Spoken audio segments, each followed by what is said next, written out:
Desember milaga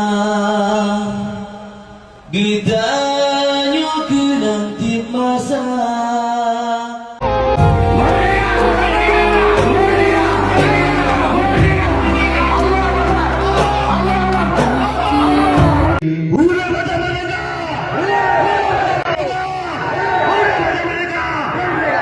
partai lokal. Yang lainnya semua tidak sesuai dengan butir-butir perjanjian.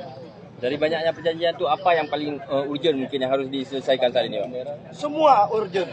Bendera, apalagi pembagian hasil karena menyangkut kehidupan rakyat Aceh.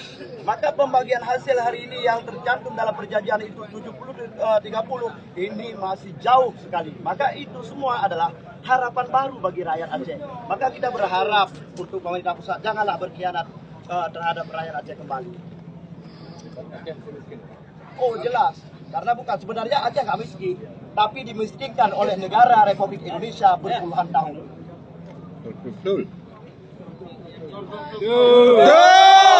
Mereka. Kita akan melakukan langkah-langkah. Pastinya kita sudah diberikan alat politik. Kita akan melakukan langkah-langkah politik. Kalau memang langkah-langkah politik pun nggak diindahkan oleh pemerintah pusat, kita lihat nanti bagaimana. Hari ini juga kita pelantikan DPW Partai Aceh itu terang.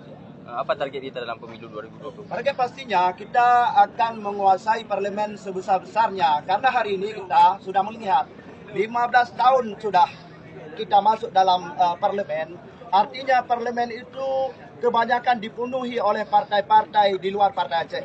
Kebanyakan, hampir 60% rata-rata itu partai lain. Tapi hari ini partai lain yang sudah dipilih oleh rakyat nggak pernah komit terhadap perjanjian Aceh.